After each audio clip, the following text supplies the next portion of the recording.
Halo semua, salam penuh semangat. Kita bertemu lagi untuk membahas materi tentang bagian-bagian pohon kelapa dan manfaatnya. Lalu kita akan melihat tahapan pembuatan minyak kelapa. Mari langsung kita mulai. Tanaman kelapa tumbuh dengan baik di daerah dataran rendah. Namun, tanaman kelapa ini juga bisa tumbuh di dataran tinggi ya. Pohon kelapa menyukai sinar matahari sebagai sumber energi untuk fotosintesis. Dia sangat peka pada suhu rendah dan tumbuh paling baik pada suhu 20 derajat Celcius sampai 27 derajat Celcius. Kita akan melihat bagian-bagian dari pohon kelapa dan manfaatnya. Mari kita mulai dari bawah nih, akar. Ini fungsinya mencegah erosi tanah atau banjir, lalu dapat digunakan sebagai bahan kerajinan tangan. Yang kedua, batang digunakan sebagai bahan bangunan. Ini bisa tiang bangunan ya. Digunakan juga sebagai jembatan dan bahan kerajinan tangan. Lalu yang ketiga, daun. Ini digunakan sebagai sapu lidi. Lalu barang anyaman seperti ketupat dan hiasan pernikahan. Digunakan juga sebagai pembuatan atap rumah. Ini di desa-desa ya. Lalu yang keempat, bunga. Ini sebagai bahan pembuatan cuka dan obat tradisional. Selain itu, juga sebagai bahan kerajinan tangan. Yang kelima, buah kelapa. Dalam buah kelapa ini ada bagian-bagiannya lagi, yaitu sabut kelapa. Ini digunakan sebagai bahan keset, sapu, dan bahan bakar. Lalu tempurung kelapa. Ini digunakan sebagai bahan arang, karbon aktif, dan kerajinan tangan.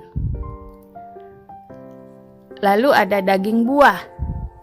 Ini yang enak-enak ini ya.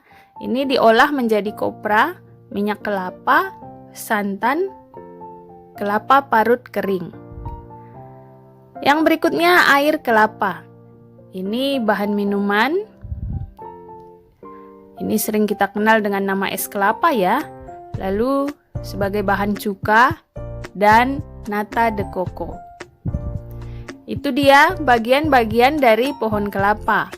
Selain dari bagian-bagian ini, manfaat lain tadi sudah disebutkan, yaitu mencegah erosi supaya tidak terjadi banjir, terutama di daerah pantai ya.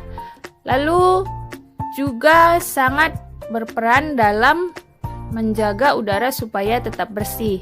Jadi pohon kelapa akan menyerap udara berpolusi. Setelah proses fotosintesis akan digantikan dengan oksigen. Itu sebabnya kelapa ini sering disebut juga sebagai pohon kehidupan karena manfaatnya sangat banyak dan dia bisa tumbuh di berbagai tempat. Sekarang kita akan melihat tahapan pembuatan minyak kelapa. Kelapa ini buahnya, lalu buahnya ini akan mengalami proses pengupasan, jadi pemisahan sabut kelapa dengan tempurung kelapa. Kemudian penjemuran.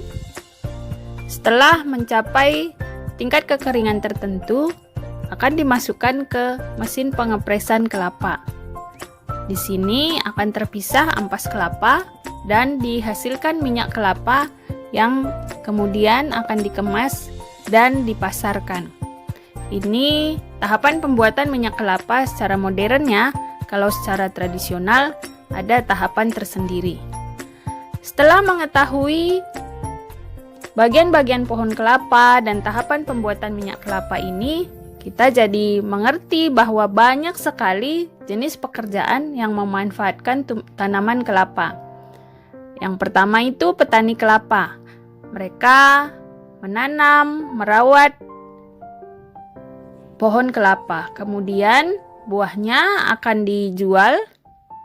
Tentu di sini ada pekerjaan seperti sopir truk pengantar buah kelapa. Lalu pada proses pembuatan minyak kelapa ini akan ada pekerja pengemasan minyak kelapa, yang tadi pekerja pengupasan sabut kelapa, dan juga pekerja-pekerja yang mengurus di pabrik pembuatan minyak kelapa ini. Lalu ada juga penjual minyak kelapa. Selain itu ada juga pekerjaan yang berhubungan dengan perajin, karena tadi bagian-bagian pohon kelapa ini bisa dibuat sebagai kerajinan tangan. Seperti perajin keset ya, terus kerajinan tangan lainnya. Lalu ada penjual hasil kerajinan tangan tersebut. Kemudian ada juga pekerja bangunan yang memanfaatkan pohon kelapa yang sudah diolah sedemikian rupa, misalnya untuk menjadi tiang bangunan. Jadi sekali lagi, pohon kelapa banyak sekali manfaatnya, sehingga sering disebut sebagai pohon kehidupan. Tadi manfaatnya banyak dan jenis pekerjaan yang berkaitan dengan pemanfaatan kelapa ini juga sangat banyak. Demikian pembahasan kita kali ini. Terima kasih, ingat untuk tetap semangat ya.